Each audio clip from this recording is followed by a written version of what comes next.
வானொலியில் நீங்கள் கேட்டு மகிழ்ந்த தென்கட்சிக்கோ சுவாமிநாதன் அவர்களின் இந்த ஒரு தகவல் கதை தொகுப்பினை கேட்கலாம்.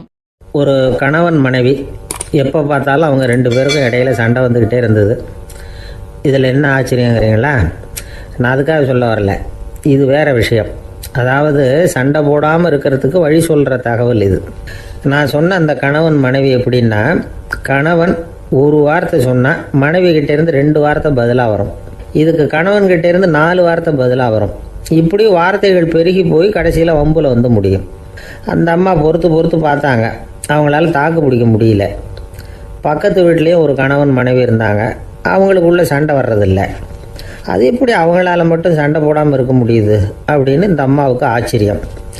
ஒரு நாள் நேராக பக்கத்து வீட்டு அம்மாக்கிட்டே போய், ஏம்மா நீங்கள் எப்படி கணவனும் மனைவியும் சண்டை போட்டுக்காமல் இருக்கிறீங்க, அது எப்படி முடியுது உங்களால் அப்படின்னு கேட்டாங்க. அதுக்குன்னு ஒரு மருந்து இருக்குது, அதை சாப்பிட்டா சண்டை வராது அப்படின்னாங்க அவங்க. சரிங்க, அந்த மருந்தை அவர் சாப்பிட மாட்டேன்னு சொல்லிட்டா என்ன பண்ணுறது அப்படின்னு கேட்டிருக்கிறாங்க இவங்க. அந்த மருந்து அவருக்கு இல்லைம்மா, உனக்கு தான் அப்படின்னாங்களாம் அவங்க. அப்படியா, அப்படின்னா கொடுங்க, ரொம்ப நல்லதாக போச்சு. அதை எப்படி சாப்பிட்றதுங்கிற விவரத்தையும் சொல்லுங்கள், எங்கே அது கிடைக்குங்கிறதையும் சொல்லுங்கள், வாங்கிக்கிறேன் அப்படின்னு கேட்டாங்களாம் இவங்க. வேறு எங்கேயும் போய் வாங்க வேண்டாம், என்கிட்டே இருக்க அந்த மருந்து அதில் கொஞ்சம் தர்றேன், வாங்கி வச்சுக்க. உன் வீட்டுக்காரர் உன்னோட சண்டையை ஆரம்பிக்கிறப்போலாம் நீ இந்த மருந்தில் ஒரு அவுன்ஸ் வாயில் ஊற்றிக்கணும். அதை உடனே குடிச்சிடக்கூடாது, ஒரு 5 நிமிஷமாவது அது வாயில் இருக்கணும், அதுக்கப்புறம் குடிச்சுடலாம் அப்படின்னு சொல்லி ஒரு பாட்டில் மருந்தை இந்த அம்மா கிட்ட கொடுத்து அனுப்புனாங்களாம். மருந்தை எடுத்துக்கிட்டு இந்த அம்மா வீட்டுக்கு வந்திருக்கிறாங்க. வீடு பூட்டி இருந்ததுனால கணவன் வாசல்லையே காத்துக்கிட்டு இருக்கிறான். மனைவியை கண்டதும் சண்டை போட ஆரம்பிச்சிட்டான். வீட்டை பூட்டி விட்டு எங்கே போய் தொலைஞ்ச, எவ்வளோ நேரமாக ஒரு மனுஷன் வாசல்லையே காத்துட்டு கிடக்கிறது அப்படி இப்படின்னு கத்த ஆரம்பிச்சிட்டான். மனைவி இதுக்கு பதிலே சொல்லலை. அந்த அம்மா பேசாமல் வீட்டை திறந்தாங்க, சமையல் அறைக்குள்ளே போனாங்க, ஒரு அவுன்ஸ் மருந்தை வாயில் ஊற்றிக்கிட்டாங்க. அன்னைக்கு சண்டை மேற்கொண்டு வளரவே இல்லை, நின்றுட்டுது. மருந்து பரவாயில்லை. அதுக்கப்புறம் பல சந்தர்ப்பங்களில் சண்டை வரும் போல் இருக்கிற போலாம் இந்த மருந்து அதை நிறுத்தியிருக்கு. பிரமாதமான மருந்தாக இருக்குது இதை கொஞ்சம் அதிகமாகவே வாங்கி வீட்டில் வச்சுக்க வேண்டியது தான் அப்படின்னு முடிவு பண்ணிக்கிட்டு இந்த அம்மா மறுபடியும் பக்கத்து வீட்டு அம்மாக்கிட்ட போனாங்க. எவ்வளவு விலையானாலும் சரி, நான் காசு கொடுத்து வாங்கி வச்சுக்கிறேன், எந்த கடையில் இருக்குது இந்த மருந்து சொல்லுங்க அப்படின்னு கேட்டாங்க. இந்த மருந்துக்கு விலையே கிடையாதுங்க, இலவசமாகவே கிடைக்கும்னாங்களாம் அவங்க. அது எப்படி விலையில்லாமல் இதை விற்க முடியுது அப்படின்னு கேட்டாங்களாம் இவங்க. அது மருந்தாக இருந்தால் தானே விலை வைக்கிறதுக்கு, அது வெறும் தண்ணி தானே அப்படின்னாங்களாம். வெறும் தண்ணியாக சண்டையை நிறுத்துது அப்படின்ட்டு இருக்காங்க இவங்க. அது சண்டையை நிறுத்தலை, உன்னோட மௌனம் தான் சண்டையை நிறுத்துது. நீ வாயில் தண்ணியை வச்சுக்கிறதுனால எதிர்த்து பேசுறதில்ல, அதனால் உன்னுடைய கணவர் கோபம் சாந்தமாயிடுது அப்படின்னாங்களாம் அவங்க. இந்த கதையிலேருந்து சண்டையை நிறுத்துகிற மருந்து எதுன்னு தெரிஞ்சுக்கிட்டோம் இல்லையா? ஒருத்தர் என்ன பண்ணார், பாட்டிலில் தண்ணியை ஊற்றி வச்சுக்கிட்டு அவர்கிட்ட வர்றவங்களுக்கெல்லாம் இதை சிபாரிசு பண்ணலாம்னு நினச்சிக்கிட்டு உட்காந்துருந்தார். ஒரு அம்மா வந்தாங்க. இதை கேட்டுவிட்டு இதையே ஒரு மருந்து மாதிரி கொடுக்கலாம்ங்கிறது அவர் முடிவு. அதனால் பாட்டிலில் தண்ணி அடைச்சி வச்சுக்கிட்டு அதில் கலருக்காக என்னத்தையோ ஒரு ஜீரகம் அது மாதிரி எதையாவது கலந்து வச்சுக்கிட்டு ஒரு மருந்து மாதிரி ஒரு பாவனையில் வச்சுக்கிட்டு உட்காந்துருக்காரு. யாராவது வீட்டில் சண்டைன்னா என்கிட்ட வாங்க மருந்து தரேன்னு. ஒரு அம்மா வந்தாங்க, எனக்கும் என் வீட்டுக்காரருக்கும் அடிக்கடி சண்டை வருதுங்க அப்படின்ட்டு இருக்காங்க. கவலைப்படாதம்மா, நான் ஒரு மருந்து தரேன்னு சொல்லி வீட்டுக்குள்ளே போய் ஒரு பாட்டில் எடுத்து வந்து கொடுத்தாரு. பாட்டிலில் இருக்கிறது என்னங்கிறத சொல்லிவிட்டா அது பேரில் மரியாதை வராது இல்லையா? அதனால் சொல்லலை. அந்த அம்மா வாங்கிட்டு போனாங்க. 4 நாள் கழித்து திரும்பி வந்தாங்க. என்னம்மா வீட்டில் சண்டை நின்று போச்சான்னு கேட்டிருக்காரு இவர். அங்கே நின்று போச்சுங்க, இப்போ உங்ககிட்ட ஆரம்பமாக போகுதுன்னாங்களாம்.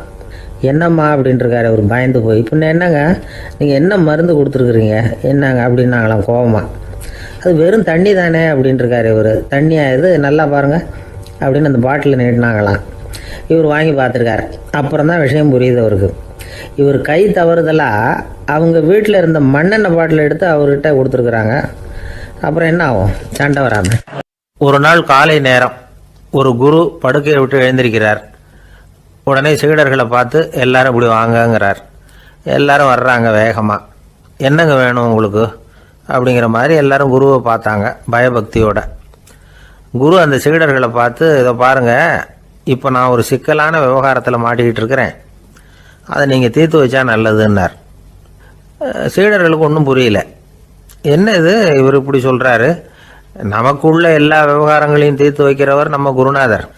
அவருடைய விவகாரத்தை நாம் தீர்த்து வைக்கிறதா? ஆச்சரியமாக இருக்குதே. குருநாதருக்கே சிக்கலா அப்படின்னு யோசனை பண்ண ஆரம்பித்தாங்க. இருந்தாலும் ரொம்ப பணிவாக கேட்டாங்க, சுவாமி உங்களுக்கே சிக்கலா? இந்த உலகத்து சிக்கல்களுக்கும் சிரமங்களுக்கும் அப்பாற்பட்டவர் அல்லவா தாங்கள்? அப்படிப்பட்ட உங்களுக்கு சிக்கல்னா அது எப்படி அப்படின்னாங்க. எனக்கு ஏற்பட்டிருக்கிற சிக்கல் அவ்வளவு பெருசு, ரொம்ப பெரிய விவகாரம் அது அப்படின்னார் குரு. கொஞ்சம் விவரமாக சொல்லுங்க அப்படின்னாங்க இவங்க. இப்போ அந்த குரு விவரத்தை சொன்னார். அதாவது நேற்று ராத்திரி நான் ஒரு கனவு கண்டேன். அந்த கனவில் நான் ஒரு பட்டாம்பூச்சியாக மாறிட்டேன். அப்படி மாறி ஒவ்வொரு மலராக பறந்து போய் உட்காந்து தேன் சாப்பிட்டேன் அப்படின்னார். சீடர்கள் இதை கேட்டதும் ரொம்ப திகைச்சு போயிட்டாங்க. என்ன இது, இது ஒரு பெரிய பிரச்சனையா? ஒரு சாதாரண கனவு கண்டதுக்காகவா இந்த காலை வேளையில் நம்மளையெல்லாம் குருநாதர் இவ்வளவு அவசரமாக கூப்பிட்டுருக்கார் அப்படின்னு நினச்சாங்க. இருந்தாலும் கேட்டாங்க, இதில் என்ன சிக்கல் சுவாமி? கனவுங்கிறது எல்லாருக்கும் வரத்தானே செய்யும் அப்படின்னார் ஒரு சீடர். சீடர்களே, பிரச்சனை அது இல்லை. நான் இன்னைக்கு காலையில் கண்ணு முழிச்சு பார்த்தப்போ நான் நானாக மறுபடியும் மாறிட்டேங்கிறத தெரிஞ்சுக்கிட்டேன். இதில் சிக்கல் என்னன்னா, இப்போ அந்த பட்டாம்பூச்சி தான் நானாக ஆயிட்டதாக கனவு கண்டுகிட்டு இருக்கா அப்படிங்கிறது தான். ஒரு மனுஷன் பட்டாம்பூச்சி ஆகிறதாக கனவு காண முடியுங்கிறப்போ அந்த பட்டாம்பூச்சியும் மனுஷனாக ஆகிறதாக கனவு காண முடியும் இல்லையா? இப்போ எனக்கு யதார்த்த நிலை தெரியணும், எது நிஜம்னு தெரியணும். நேற்று ராத்திரி நான் கண்டது கனவா, அல்லது இது பட்டாம்பூச்சி கண்டுகிட்டு இருக்கிற கனவா? இதுதான் குரு கேட்ட கேள்வி. இதை கேட்டதும் சீடர்கள் ரொம்ப குழம்பி போயிட்டாங்க. சுவாமி, இது வரைக்கும் நாங்கள் தூங்குறப்ப பார்க்கறது கனவுன்னும் மூழ்கிட்டு இருக்கிறப்ப பார்க்கறது நனவுன்னு நம்பிக்கிட்டு இருக்கிறோம். இப்போ எங்களை ரொம்ப குழப்பிட்டீங்க. இதுக்கு பதில் சொல்ல எங்களுக்கு சக்தி இல்லை அப்படின்னு சொல்லிவிட்டாங்களாம். அதுக்கப்புறம் அந்த குரு சொன்னாராம், நினைவு தான் முக்கியமான அம்சம். முடிவு கட்டம்னா பகலின் நினைவுகளை விட இரவின் கனவுகளே ரொம்ப உண்மை. ஒருத்தன் தூங்க போனால் தூங்கிக்கிட்டே இருந்தால் அவன் காணும் கனவு பொய்ங்கிறத அவன் உணர மாட்டான். ஒவ்வொரு கனவும் காணும் பொழுது அது ரொம்ப உண்மையாக தான் தெரியுது. ஒரு கனவு கூட உண்மை இல்லைன்னு கனவுல தோன்றுவதே இல்லை அப்படின்னார் குரு. அகில வாழ்வு அத்தனையும் சொற்பனம் கண்டாய் அப்படிங்கிறார் தாயுமானவர். ஆகையினால நம்ம கனவுலேருந்து நாம் என்னைக்கு முழிச்சிக்க போகிறோம் அப்படிங்கிறது தான் ஒரு முக்கியமான கேள்வி. ஒருத்தர் வந்தார், காலில் கட்டோடு வந்தார். என்னங்க காலில் கட்டுன்னு? சார், நேற்று ராத்திரி தூக்கத்தில் எங்கள் வீட்டு கூரையில் ஏணியை சாத்தி வச்சு இறங்கினப்போ வழுக்கி விழுந்து காலை உடச்சிக்கிட்டேன்னார். உங்கள் வீட்டில் தான் ஏணியே கிடையாது சார் அப்படின்னு. உண்மைதான் சார், நான் கீழே விழுந்து முழிச்சுக்கிட்டதுக்கு அப்புறம் தானே ஏணி இல்லைங்கிறது எனக்கு ஞாபகம் வந்தது அப்படின்னு. தானத்தில் சிறந்தது எது அப்படின்னு ஒரு கேள்வியை கேட்டு, தானத்தில் சிறந்தது நிதானம் அப்படின்னு அதுக்கு ஒரு பதிலும் சொல்கிறவங்க உண்டு. நிதானம் ரொம்ப அவசியம். அதுவும் இன்றைய உலகத்துக்கு ரொம்ப அவசியம். இன்றைக்கி உலகம் ரொம்ப பரபரப்பாக போய்கிட்டு இருக்குது. பொறுமையாக இருக்கணும்னு நினைக்கிறவங்களால கூட அப்படி இருக்க முடியறதில்ல. பொறுமையை சோதிக்கிறது மாதிரி பல சம்பவங்கள், அதையெல்லாம் சந்திச்சே தீர வேண்டியிருக்குது.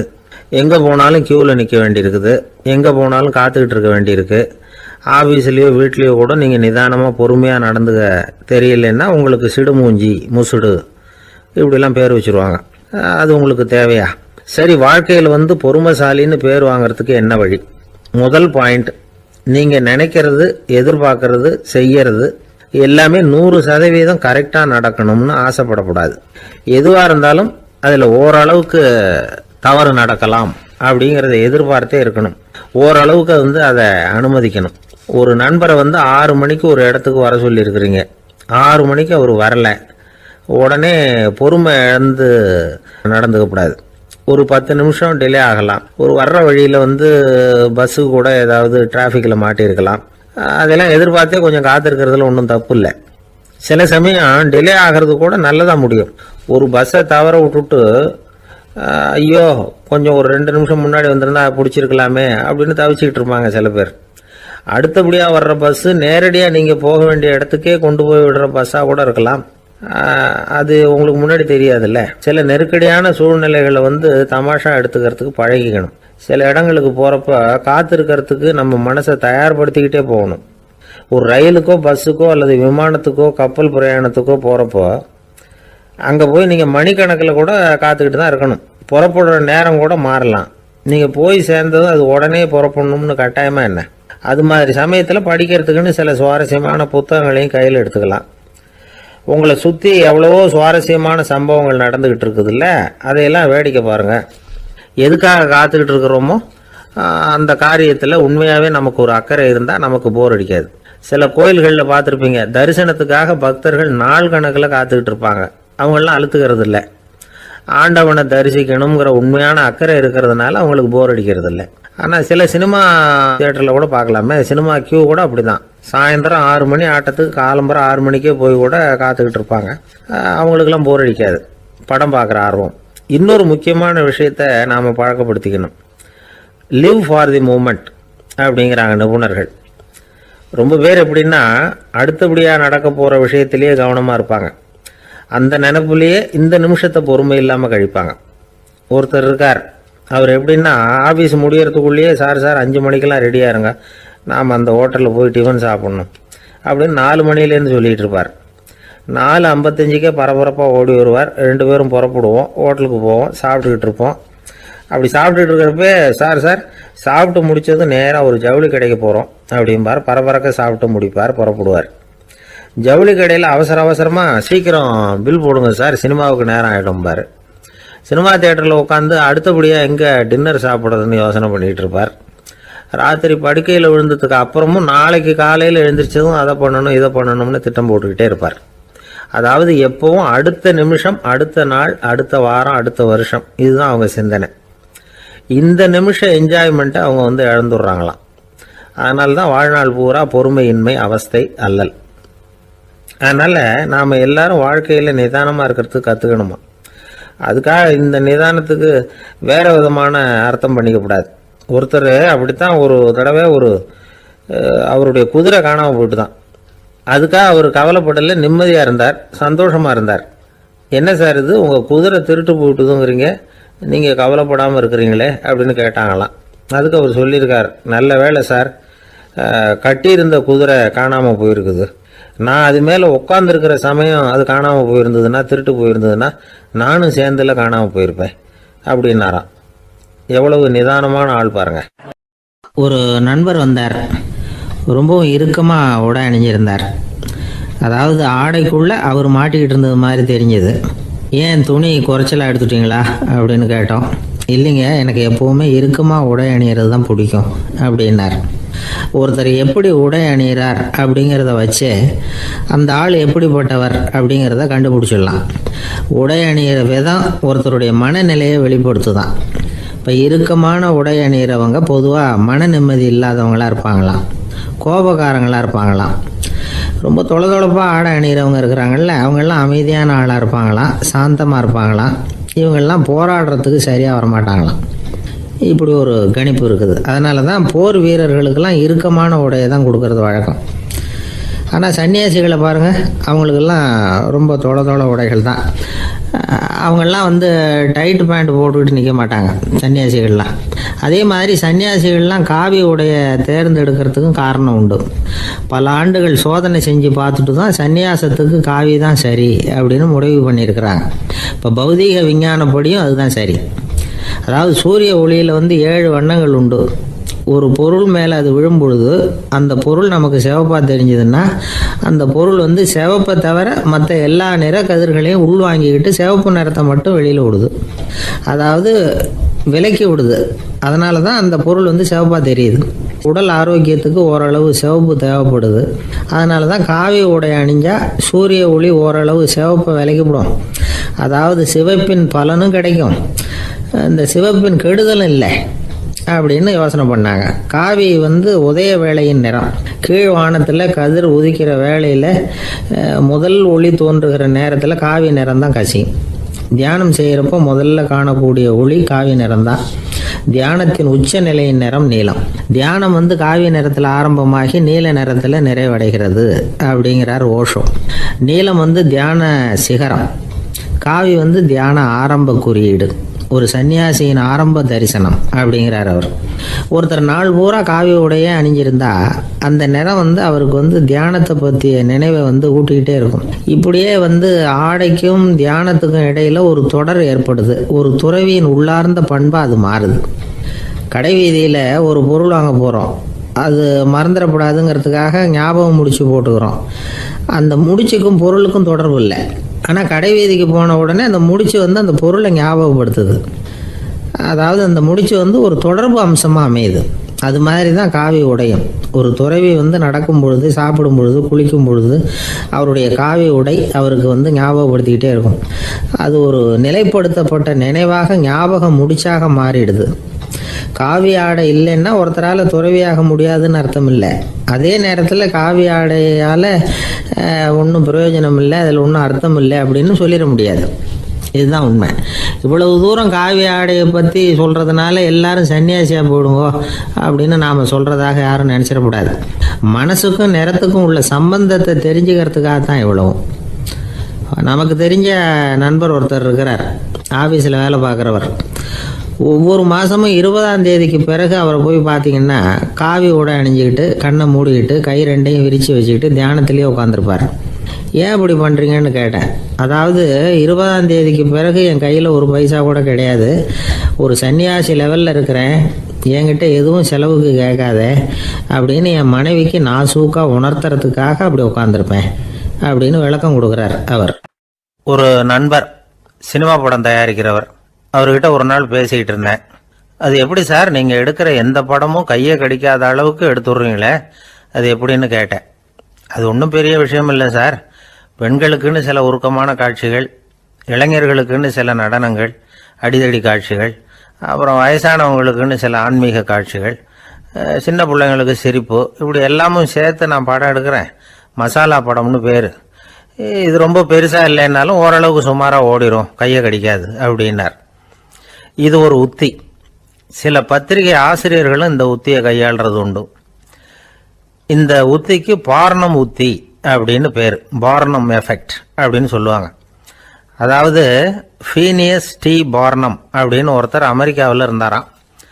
அதாவது 19ஆம் நூற்றாண்டில் அமெரிக்காவில் கொடிகட்டி பறந்த ஒரு சர்க்கஸ் நிறுவனத்தின் அதிபர் அவர். இந்த உலகத்தில் ஒவ்வொரு நிமிஷமும் ஒரு ஏமாளி பறந்துக்கிட்டே இருக்கிறான் அப்படிங்கிறது அவருடைய சித்தாந்தம். ஒவ்வொருத்தரையும் திருப்திப்படுத்துகிற அளவுக்கு அம்சங்களை கொஞ்சம் கொஞ்சமாக கலந்து கேளிக்கை நிகழ்ச்சிகளை நடத்தினது தான் அவருடைய மகத்தான வெற்றிக்கு காரணம். அதனால் அந்த உத்தியை யார் கடைப்பிடிச்சாலும் சரி, அதுக்கு பார்னம் உத்தி அப்படின்னு பேர் வந்துட்டுது. ஜோசியம் சொல்கிறவங்களுக்கும் இந்த உத்தி தான் கை கொடுக்குது. ஒரு விஷயத்த ஒருத்தருடைய கோள் நிலைகள் அல்லது கையெழுத்து நிரூபிக்கிறதாக அவர்கிட்ட சொன்னால் அதை அவர் நம்பிவிடுவார். ஆனால் அந்த விஷயம் நல்லதாக இருக்கணும், நேர்மையானதாக இருக்கணும், அதாவது பாசிட்டிவாக இருக்கணும். 8ஆம் இடத்துல குரு, 9ஆம் இடத்துல சனி, நீங்கள் ஒரு பெரிய மேதை தான் அப்படின்னு சொல்லுவாங்க. கேட்குறவங்களுக்கு அதை மறுக்கிறதுக்கு மனசு வராது. அப்படி சொல்லும் பொழுது கூடவே என்ன கொஞ்சம் முன்கோபம் அதிகமாக இருக்கும், இருந்தாலும் அது உடனே மறைஞ்சிரும் அப்படின்னு சில அற்ப விஷயங்களையும் சொன்னாலும் அதையும் சரிதான்னு சொல்லி ஒத்துக்குவாங்க. ஆளுமையை எடை போடுகிற ஒரு நிறுவப்பட்ட உத்தியின் மூலமாக தன்னுடைய குணாதிசயங்கள் கண்டுபிடிக்கப்பட்டதாக அவர் நம்புறது தான் இதுக்கு காரணம். இந்த மாதம் பணத்தட்டுப்பாடு கொஞ்சம் இருக்கும், உடம்புல ஏதாவது கொஞ்சம் அசௌகரியம் இருக்கும், வீட்டுக்குள்ளே லேசாக மனஸ்தாபம் வரலாம், இது மாதிரி பொதுப்படையாக சிலதை சொன்னாலே போதும், மக்களை நம்ப வச்சுடலாம். இதெல்லாம் நமக்கு மட்டும்தான் ஏற்படுது அப்படின்னு சொல்லி அவங்க நினைக்கிறது தான் காரணம். இதுதான் பார்னம் உத்திங்கிறது. மனிதர்கள் பாராட்டுகளை விரும்புகிறதும் விமர்சனங்களை வெறுக்கிறதும் பார்னம் உத்தியின் அடுத்த கூறு. அதனால் ஒருத்தருக்கு ஜோசியம் சொன்னாலும் சரி, அவருடைய ஆளுமையை மதிப்பிடுறதாக இருந்தாலும் சரி, அவரை புகழற மாதிரி இருந்தாலும் சரி, அப்படி இருந்தால் தான் அது சரியாக இருக்கும். சாதகமான விஷயங்களை அதிகமாகவும் பாதகமான விஷயங்களை நாசூக்காகவும் சொன்னால் மக்கள் அதை நம்பிவிடுவாங்க. ஒருத்தரை கருமின்னு சொன்னால் ஏற்றுக்க மாட்டார். அதையே கொஞ்சம் மாற்றி நீங்கள் கொஞ்சம் சிக்கனமான ஆசாமி அப்படின்னு சொன்னால் நீங்கள் சொல்கிறது சரிதான் சார் அப்படிம்பார். நீங்கள் பெரிய செலவாளி தான், இருந்தாலும் நல்ல விஷயங்களுக்கு தான் செலவழிப்பீங்க அப்படின்னு சொல்லணும். இப்படி இந்த பார்னம் உத்தியை கடைபிடிச்சி இன்னைக்கு வெற்றிகரமாக காலம் தள்ளுறவங்க நிறைய பேர் இருக்கிறாங்க. இந்த உலகத்தில் ஒவ்வொரு நிமிஷமும் ஒரு ஏமாளி பறந்துக்கிட்டே இருக்கிறான் அப்படிங்கிறது தான் ஃபீனியஸ் பார்னம் அவர்களுடைய நம்பிக்கை. அதை விட அடுத்தவங்களை ஏமாளியாக நினைக்கிற மனுஷர்கள் தான் இன்றைக்கி உலகத்தில் ரொம்ப அதிகம். ஒருத்தர் தன்னுடைய மேலதிகாரிகிட்ட போய், ஐயா ஒரு நாள் லீவு வேணும், என் தங்கச்சிக்கு கல்யாணம் அப்படின்னார். அவர் பார்த்தார், ஒரு 10 நிமிஷம் வெளியில் இருங்கன்னார்.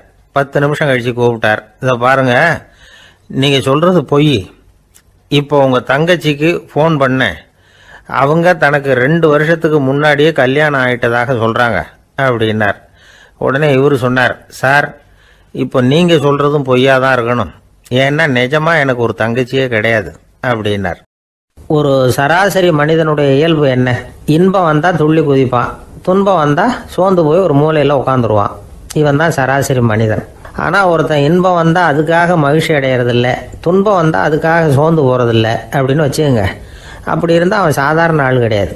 ஒரு ஊரில் ஒரு ஞானி இருந்தார். அவரை தேடிட்டு ஒரு பெரியவர் வந்தார். ஐயா, ஞானத்தில் சிறந்த ஞானம் எது அப்படின்னு கேட்டாராம். இதுக்கு அந்த ஞானி என்ன பதில் சொன்னார் தெரியுமா? இன்பத்தினால மகிழ்ச்சி அடையாமலும் துன்பத்தினால சோர்வு அடையாமலும் இருக்கிறது தான் அந்த ஞானம், பெரிய ஞானம் அப்படின்னாராம். சரி சுவாமி, அப்படிப்பட்ட ஞானம் உங்களுக்கு எப்படி வந்ததுன்னு கேட்டிருக்காரு இவர். அதை நான் ஒரு கழுதைகிட்ட இருந்து கற்றுக்கிட்டேன் அப்படின்னாராம் அவர். இவருக்கு ஒன்றும் புரியல, ஒரு மாதிரியாக முழிச்சிருக்கிறார். இதை அவர் புரிஞ்சுக்கிட்டார். நீங்கள் நாளைக்கு காலையில் நம்முடைய ஆசிரமத்துக்கு வாங்க, புரிய வைக்கிறேன்னாராம். சரின்னு அவர் போயிட்டார். மறுநாள் காலையில் ஆசிரமத்துக்கு சேர்ந்தார். ஞானி அவரை கூப்பிட்டு உட்கார வச்சார். வாங்க இப்படி உட்காருங்க, கொஞ்சம் நேரத்தில் இந்த வழியாக ஒரு கழுதை போகும், அதை கவனித்து பாருங்கன்னாராம். இவருக்கு இன்னமும் ஒன்றும் புரியாமல் போச்சு, ஒரே குழப்பம். இருந்தாலும் அந்த ஞானி சொன்னது மாதிரியே உட்காந்துருக்கிறார்.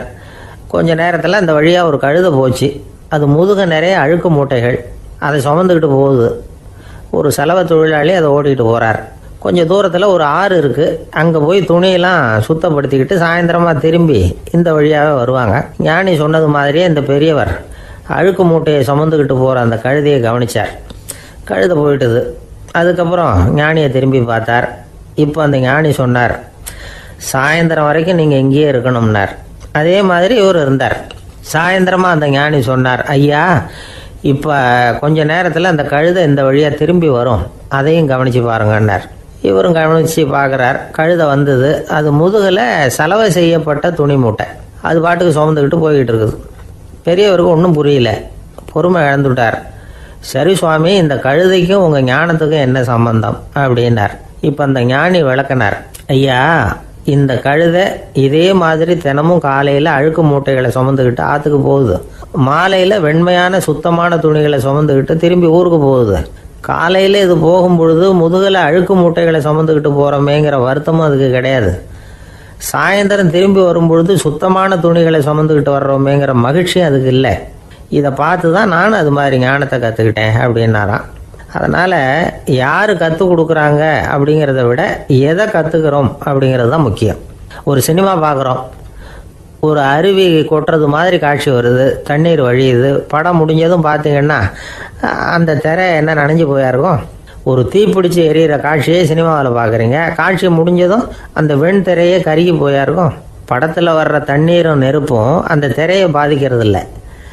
நாம் அந்த திரை மாதிரி இருக்கிறதுக்கு கற்றுக்கணுமா. அந்த பக்குவம் வந்துவிட்டதுன்னா இன்பமும் துன்பமும் நம்ம எதுவும் செய்யாது. ஒரு சினிமாவை பார்க்குற வரைக்கும் சிரிக்கலாம், அழலாம். பார்த்துட்டு வெளியில் வரும்பொழுது அழுதுகிட்டே வரக்கூடாது. ஒருத்தர் வந்தார், அப்படி படம் முடிஞ்சு வெளியில் வரும்பொழுது அருவி மாதிரி கண்ணீர் சிந்திக்கிட்டே வரார்.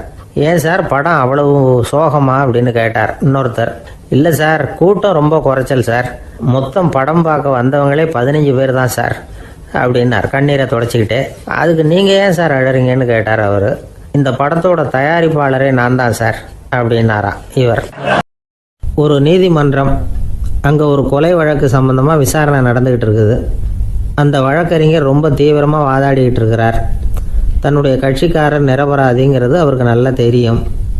அதனால தான் அவர் சார்பாக வாதாடுறதுக்கே ஒத்துக்கிட்டார். அப்படி அவர் மும்முரமாக வாதாடிக்கிட்டு இருக்கிற சமயத்தில் அவசரமாக தந்தி ஒன்று சேர்ந்தது. அதை வாங்கி படித்து பார்த்தார். அதுக்கப்புறம் அதை மடித்து தன்னுடைய கோட்டு பையில் வச்சுக்கிட்டு தொடர்ந்து வாதாட ஆரம்பிச்சிட்டார். பேசி முடித்தார். அதுக்கப்புறம் அங்கே கோர்ட்டில் இருந்த சக வக்கீல்கள் அவர்கிட்ட வந்தாங்க. தந்தி ஒன்று வந்ததே என்ன விஷயம் அப்படின்னு விசாரித்தாங்களாம். அப்போ அவர் சொல்லியிருக்கிறார், ஊரில் சிகிச்சைக்காக போயிருந்த என்னுடைய மனைவி இறந்து போனதாக தந்தி வந்திருக்குது அப்படின்னாராம். மற்ற வக்கீல்களுக்கு அதிர்ச்சி. என்னங்க இது, மனைவி இறந்ததை விட கேஸு முக்கியமாக உங்களுக்கு அப்படின்னு கேட்டிருக்கிறாங்க. இறந்து போன என் மனைவி மறுபடியும் திரும்பி வர போகிறதில்ல, ஆனால் என்னுடைய கட்சிக்காரர் ஒரு கொலை வழக்கில் மாட்டிக்கிட்டார். அவரும் நிரபராதி. அவர் உசுரை நான் காப்பாற்ற வேணாமா? இதுதான் என்னுடைய கடமை அப்படின்னாராம். இப்படி இவர் சொன்னதும் எல்லாரும் அப்படியே திகைச்சு போய் நின்றுட்டாங்களாம். சரி, கடமைக்கு முக்கியத்துவம் கொடுத்த அந்த வழக்கறிஞர் யார் தெரியுமா? அவர் தான் இரும்பு மனிதர் சர்தார் வல்லபாய் பட்டேல். குஜராத் மாநிலத்தில் 1875 அக்டோபர் 31 அன்றைக்கு ஜாவேரி பாய் அப்படிங்கிறவருக்கு 4வது பிள்ளையாக அவர் பிறந்தாராம். இந்த ஜாவேரி பாய் யார் தெரியுமா? ஜான்சி ராணி லட்சுமி பாய் போர் படையில் ஒரு வீரராக பணிபுரிஞ்சவர். இளம் வயசில் வல்லபாய் பட்டேல் ரொம்ப சிரமப்பட்டு படிச்சிருக்கார். விடாமுயற்சி வெற்றியை கொடுத்தது. கல்லூரியிலையும் காலடி வச்சார். அதுக்கப்புறம் வக்கீல் பட்டத்தையும் வாங்கினார். பிரிட்டிஷ் ஆட்சி நடந்துக்கிட்டு இருந்த சமயம் குஜராத்தை சேர்ந்த பர்டோலி தாலுக்காவில் விவசாயிகள் மேலே அரசாங்கம் திடீர்னு நில வரியை வசதி விட்டு தான். ஏழை விவசாயிகள் ரொம்ப கஷ்டப்பட்டுருக்காங்க. அரசாங்கம் வரி செலுத்தாத விவசாயிகளின் நிலங்களையெல்லாம் ஜப்தி செஞ்சுதான். அரசாங்கத்தை எதிர்க்கிறவங்களையெல்லாம் கைது பண்ணி சிறையில் அடைச்சுட்டாங்களாம். சில பேர் வீடு வாசல் ஆடு மாட்டையெல்லாம் விற்று கூட வரி கட்ட வேண்டிய நிலைமைக்கு ஆளாயிட்டாங்க. வழக்கறிஞர் வல்லபாய் பட்டேல் நில வரியை உடனே ரத்து பண்ணணும் அப்படின்னு பம்பாய் கவர்னருக்கு ஒரு கடிதம் எழுதினார். எந்த பலனும் இல்லை. உடனே எல்லா விவசாயிகளையும் அணி திரட்டினார். அதுக்கு தானே தலைமை தாங்கினார். சத்தியாகிரகம் நடத்தினார். அந்த பகுதியில் எந்த வேலையும் நடக்கலை. வேறு வழி இல்லை. ஆட்சியாளர்கள் உடனே வரியை ரத்து பண்ணாங்க. சிறையில் இருந்தவங்களெல்லாம் வெளில விட்டாங்க. 1928 ஆகஸ்ட் 6 சர்க்காருக்கும் விவசாயிகளுக்கும் இடையில் ஒரு உடன்பாடு ஏற்பட்டது. அதுக்கப்புறம் தான் நிலைமை சரியாக போச்சான். வல்லபாய் பட்டேலின் பொது சேவையை பாராட்டின பொதுமக்கள் அவருக்கு சர்தார் அப்படிங்கிற பட்டத்தை கொடுத்தாங்களாம். சர்தார்னா தலைவர் அல்லது தளபதின்னு அர்த்தம். இரும்பு மனிதர்னு இவருக்கு பேர். இருந்தாலும் நகைச்சுவை உணர்வும் இவருக்கு நிறைய உண்டு. ஒரு தடவை ஒரு பத்திரிகை நிருபர் வந்திருக்கார். சர்தார் பட்டேல்கிட்ட அவருக்கு பிடிச்ச பண்பாடு கலாச்சாரம் எது அப்படின்னு கேட்கணும்னு ஆசை. அதனால் அவரை பார்த்து கேட்டாராம், ஏங்க உங்களுக்கு பிடிச்ச கல்ச்சர் எது அப்படின்னு கேட்டிருக்கார். இதுக்கு சர்தார் பட்டேல் சொன்ன பதில் என்ன தெரியுமா? எனக்கு பிடிச்ச கல்ச்சர் அக்ரிகல்ச்சர் அப்படின்னாராம். நமக்கு முன்னாடி நமக்கு வேண்டிய ஒருத்தர் ஒரு கிளாஸில் நமக்கு பழச்சாறு கொண்டாந்து வைக்கிறாருன்னு வச்சுக்கோங்க. உடனே நாம் என்ன பண்ணுவோம்? எடுத்து கிடுகிடுன்னு சாப்பிட்ருவோம், அடுத்தவங்க யாரும் வர்றதுக்குள்ள. அதை விட்டுட்டு அதை கொண்டாந்து வச்சவர்கிட்டயே அதோட விலை என்ன அப்படி இப்படின்னு நான் கேட்டுக்கிட்டு இருப்போம். நாம் கேட்க மாட்டோம். ஆனால் காந்திஜி அப்படி கேட்டாராம். எப்போ தெரியுமா?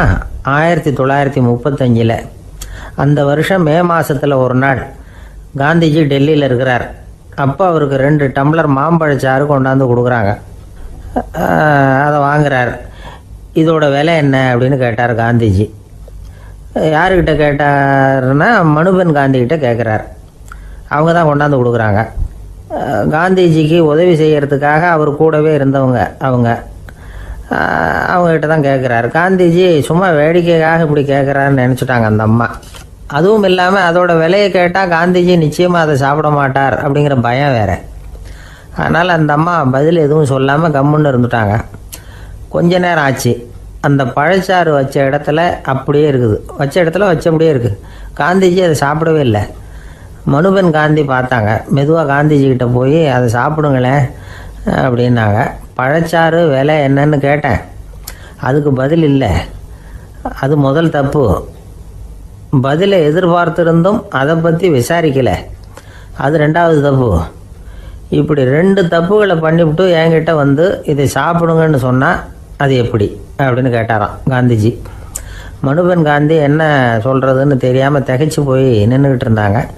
காந்திஜி தொடர்ந்து சொன்னாராம், இப்போ என் முன்னாடி வச்சுருக்கிற இந்த பழச்சாறு விலை சுமாராக ஒரு ₹1/2 இருக்கும். அது அந்த காலத்து மதிப்பு. இந்த பழச்சாறு இல்லாமல் கூட என்னால் இருக்க முடியும். ஆனால் அவசியமான பொருள்களை வாங்கிறதுக்கு கூட சக்தி இல்லாத மக்கள் இந்த நாட்டில் நிறைய பேர் இருக்கிறாங்க. அப்படி இருக்கிறப்போ எனக்கு என்னத்துக்கு இந்த விலை உயர்ந்த பானம்? இதை இப்போ நான் சாப்பிட்டா என் உடம்பு வேணும்னா ஆரோக்கியமாகலாம். ஆனால் என் மனசு அமைதி அடையாது. எனக்கு என்னுடைய உடல் ஆரோக்கியத்தை விட மன ஆரோக்கியம்தான் முக்கியம். அதனால் இதை நான் சாப்பிட மாட்டேன், எடுத்துகிட்டு போயிடு அப்படின்னாராம்.